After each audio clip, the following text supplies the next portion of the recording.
Olá a todos.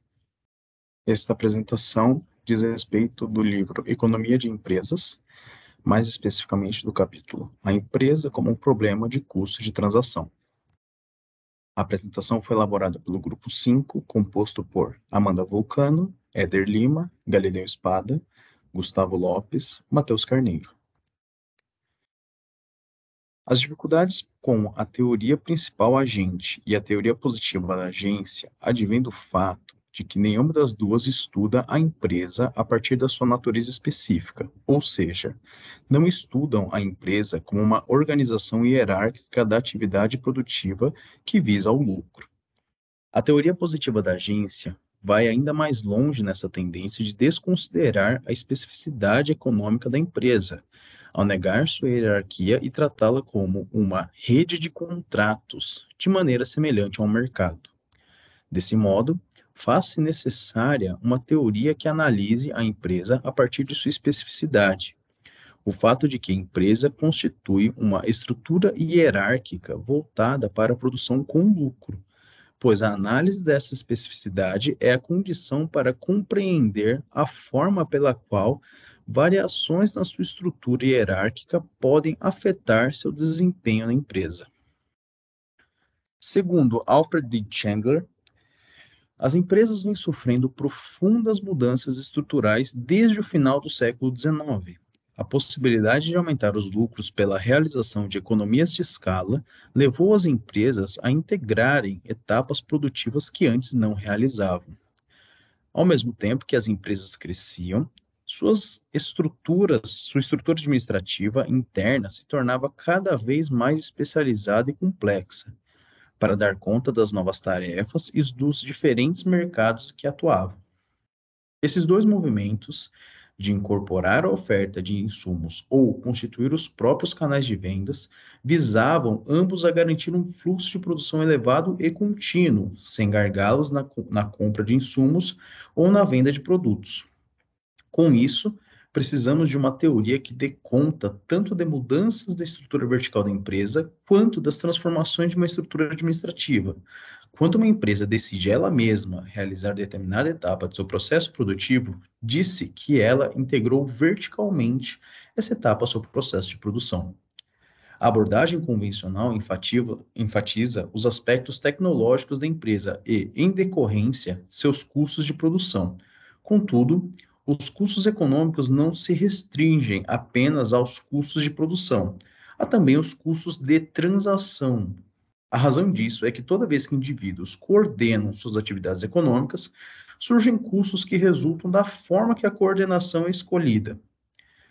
Esses custos são os que resultam da organização da atividade produtiva e não da atividade produtiva em si.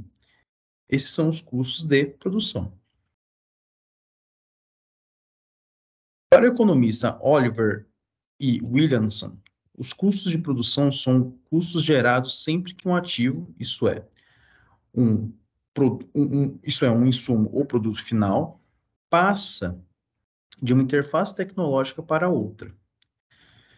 Uma interface tecnológica é uma etapa em um processo de produção de um bem ou serviço, considerando o processo de produção, o fluxo que se inicia desde as primeiras etapas de produção das matérias-primas e se encerra na entrega do produto final ao consumidor, por exemplo, o processo da produção de um automóvel, e somente se encerra com a aquisição do automóvel pelo consumidor.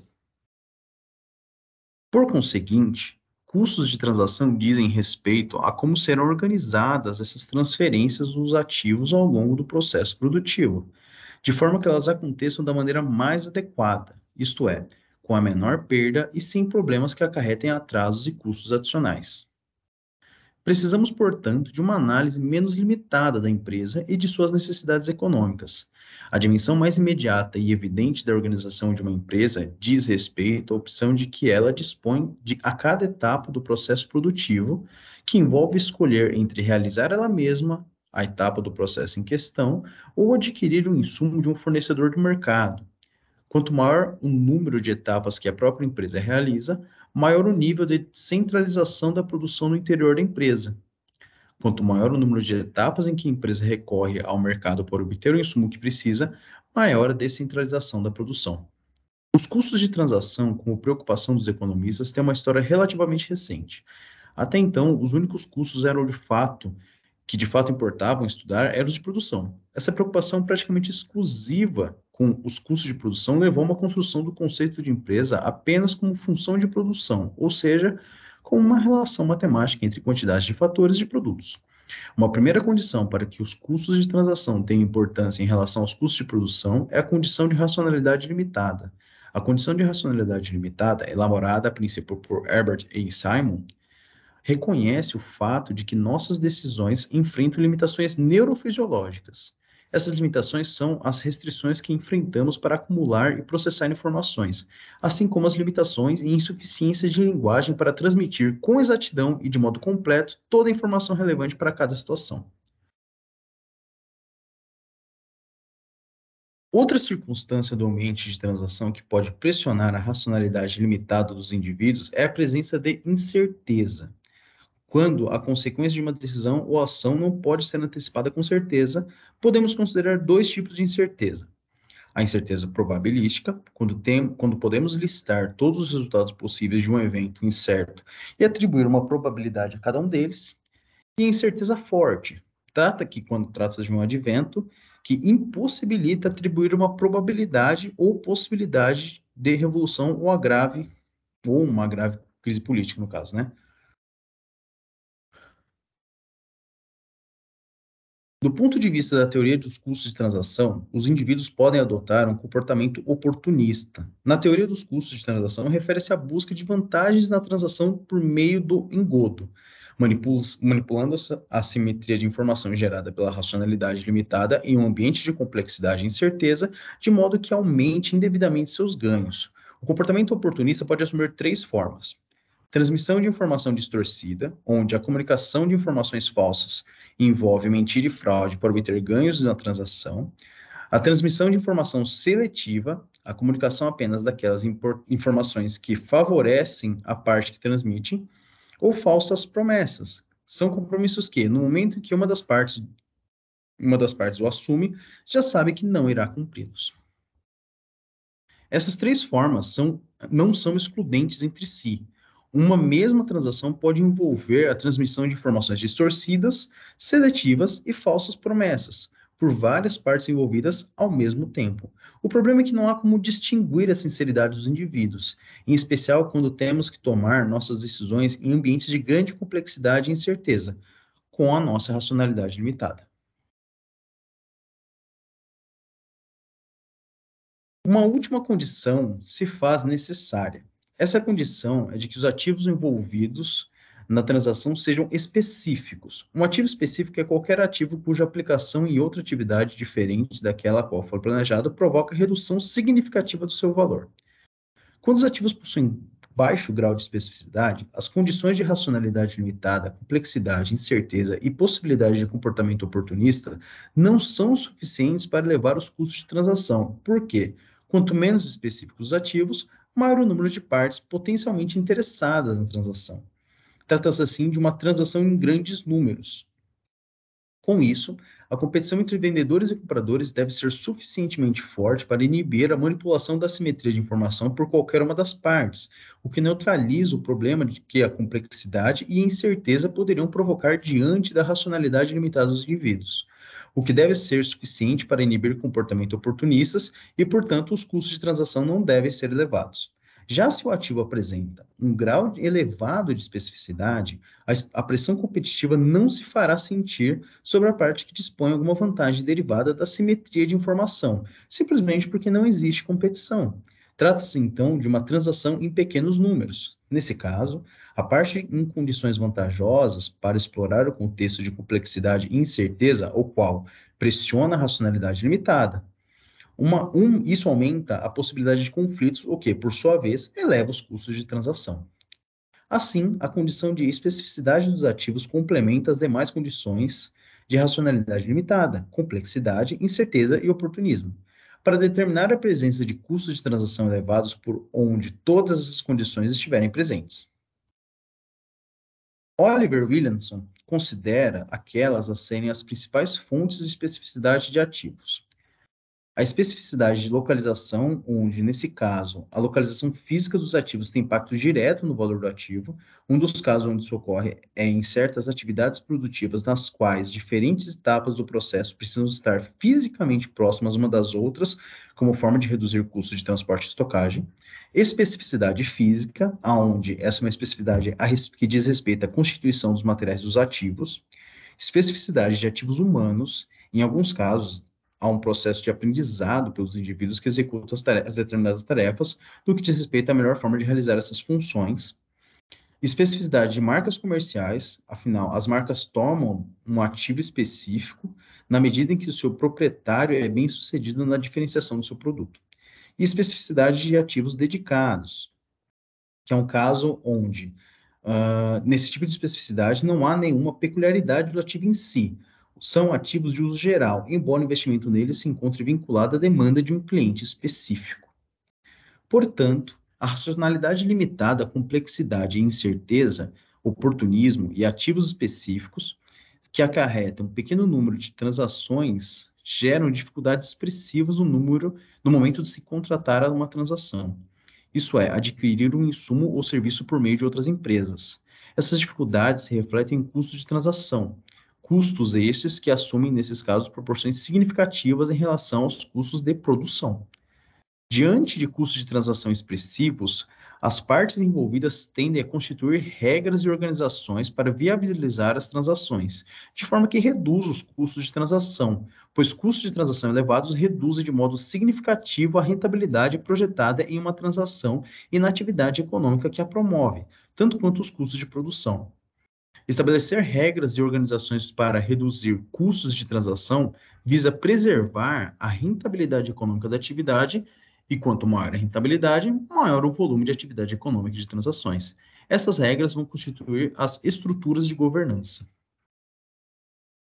A estrutura de governança é um conjunto de regras e organizações no qual é decidida e conduzida uma transação de forma que atenue potenciais conflitos, os quais ameaçam as oportunidades de ganhos mútuos a serem obtidos pelas partes envolvidas na transação.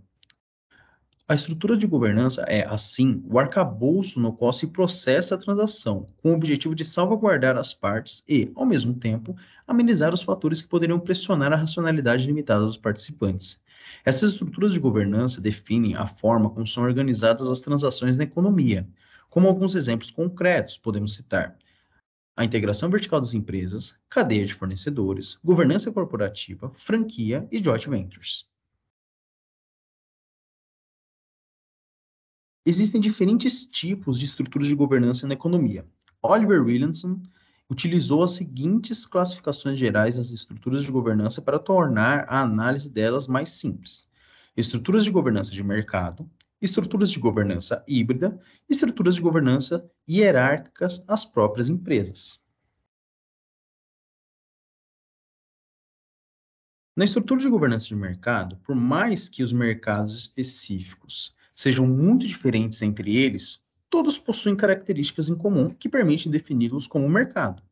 O fato de os mercados não desenvolverem nenhum tipo de regras ou de organizações para tratar de qualquer transação individualmente, sendo assim, todos são submetidos às mesmas regras, tornando o mercado um tipo de estrutura de governança com menor custo de estabelecimento por transação realizada. Isso significa que, para ser criada, a estrutura de governança possui um custo de instalação que independe do volume de transações que ela suporta. Se essa estrutura der suporte a um grande número de transações, menor será o custo por transação realizada, no caso. Menor será o seu custo fixo médio, então. Esse fator tem levado os economistas a enxergarem a estrutura de mercado como a melhor forma de promover as atividades econômicas em comparação às outras estruturas. Contudo, a adoção de estruturas de governança de mercado não funcionou tão bem em vários casos. A razão para que isso ocorra é que ela possui condições particulares quanto ao grau de especificidade das transações que pode suportar. Se essas condições não forem atendidas, a estrutura tende a gerar custos expressivos de transação para os agentes envolvidos. Custos esses que são diferentes de seus custos de instalação.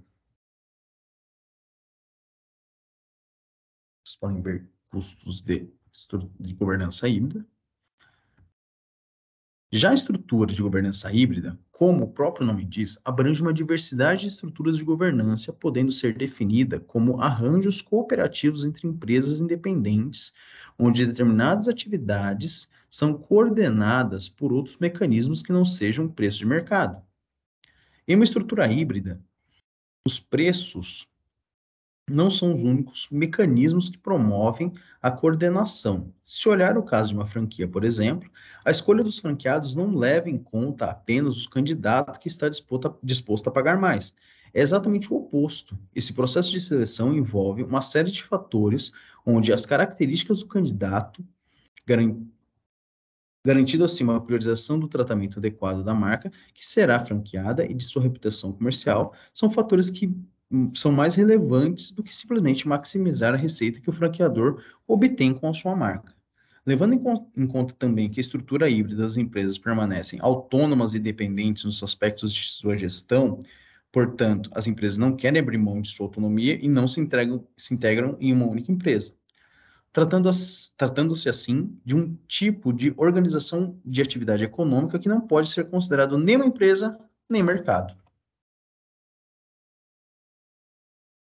A estrutura híbrida acabou gerando uma nova problemática. Como as empresas obtêm coordenação e cooperação sem recorrer ao mecanismo de preços e, ao mesmo tempo, garantir benefícios para agentes que participam da estrutura e tomam suas decisões de modo independente, já na relação de mercado, esse problema não aparece, por conta das exigências de coordenação de atividades entre as empresas serem muito limitadas e frouxas.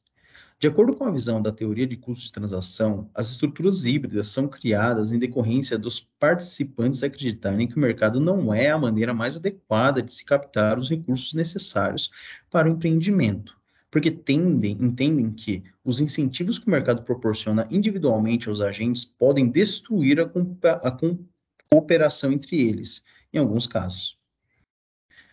Para conseguir promover a coordenação entre as partes envolvidas na transação, a hierarquia em uma estrutura de governança híbrida faz uso de controles administrativos, como monitoramento, planos de carreira com recompensas, mecanismos de supervisão e penalidades para não cumprimento dessas diretrizes.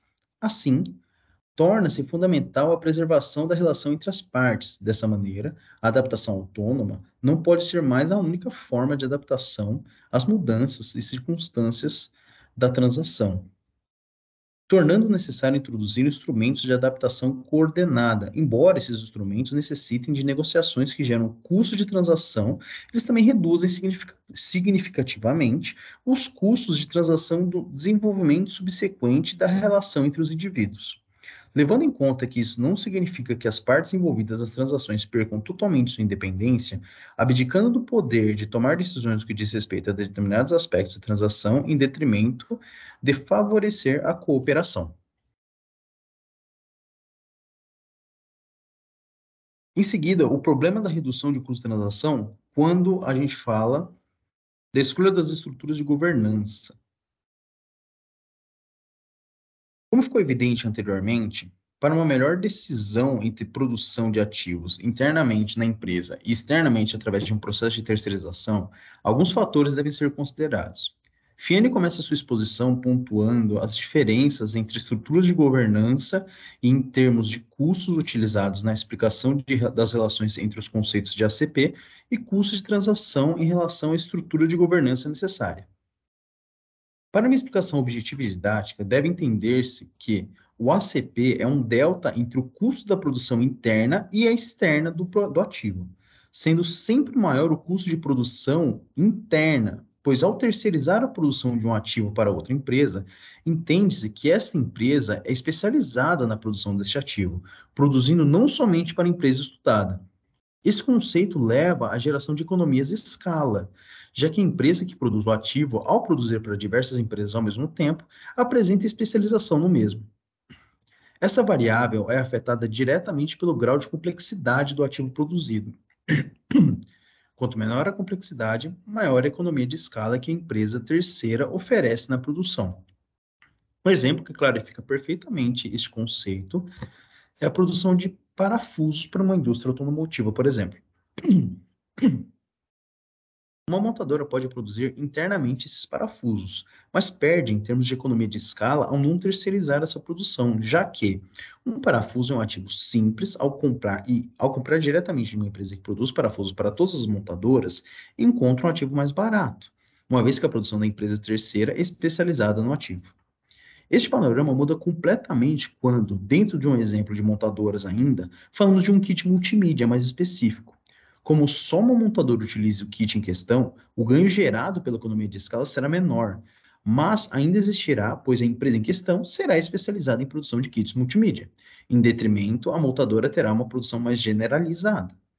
Ou seja, o ACP é sempre positivo, a favor do ativo produzido pela empresa terceirizada.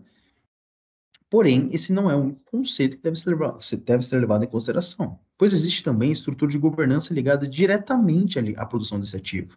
E segundo o conceito apresentado por Fiani, no que diz respeito a essa burocracia interna da empresa produzir um ativo, isso porque quando o ativo é produzido internamente, está sujeito à governança da própria empresa, garantindo assim uma qualidade e confiabilidade do ativo produzido, diminuindo os riscos relacionados, ainda que exista também uma perda relacionada à burocracia interna gerada pela produção do ativo em questão.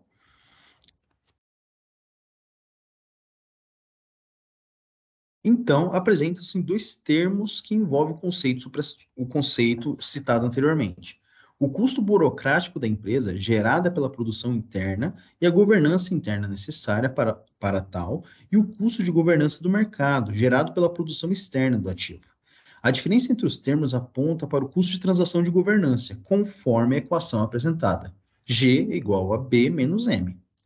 Nessa segunda equação, o grau de complexidade do ativo produzido também influencia, uma vez que quanto maior a complexidade, maior o custo de governança na produção externa, levando inclusive a um custo de transação da produção interna menor do que o da produção externa.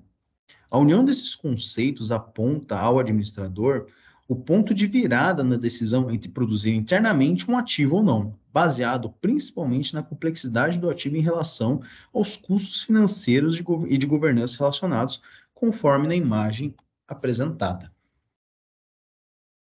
Reparem que o grau de complexidade do ativo está representado no eixo X, pela constante K.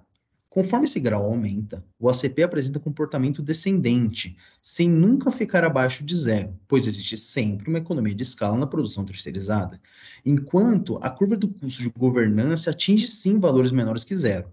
Somado aos conceitos, encontramos o ponto K estrela estrela, que seria um ponto de virada na decisão de produção interna e externa dos ativos.